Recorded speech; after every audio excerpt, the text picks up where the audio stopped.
Di kedalaman hutan tropis yang lebat, di antara pepohonan yang menjulang tinggi dan sungai-sungai yang mengalir tenang, hiduplah seekor siput dengan cangkang coklat keemasan bernama Didi. Didi bukanlah siput biasa. Ia dikenal sebagai siput yang bijak dan penjelajah ulung, selalu berpetualang mengelilingi hutan tersebut. Cangkangnya yang berkilauan di bawah sinar matahari pagi menjadi penanda kehadirannya yang unik di antara dedaunan hijau yang rimbun.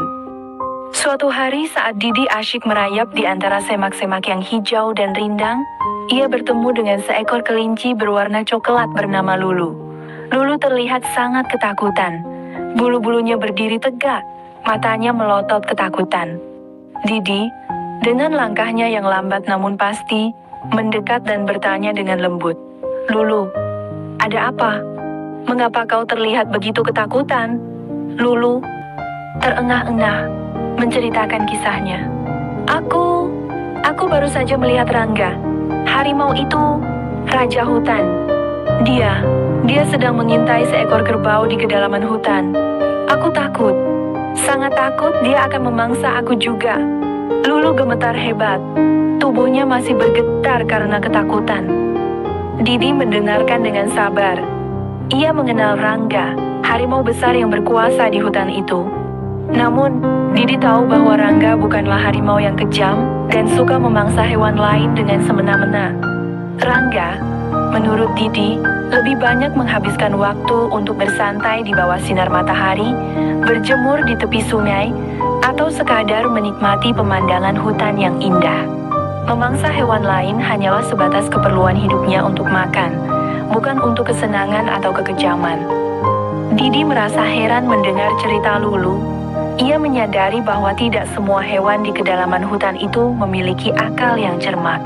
Sebagian besar dari mereka hanya memikirkan diri sendiri, bertindak berdasarkan naluri dan rasa takut, tanpa mau memikirkan konsekuensi atau dampak tindakan mereka pada hewan lain.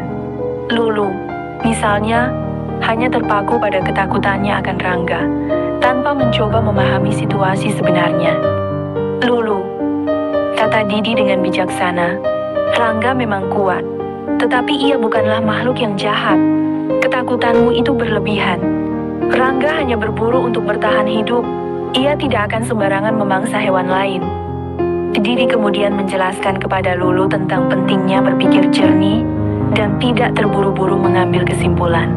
Ia menceritakan bagaimana ia sering mengamati perilaku Rangga dan hewan-hewan lain di hutan, dan bagaimana ia belajar untuk memahami sifat dan perilaku mereka.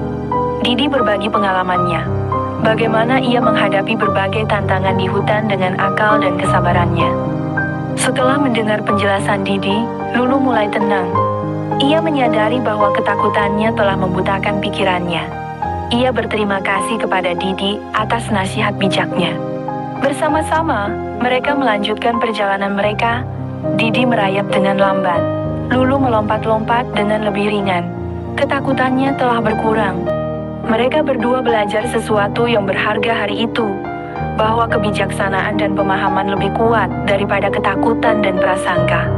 Hutan tropis yang lebat itu, dengan segala keindahan dan misterinya, terus menyimpan banyak pelajaran berharga bagi mereka yang mau belajar dan memahami.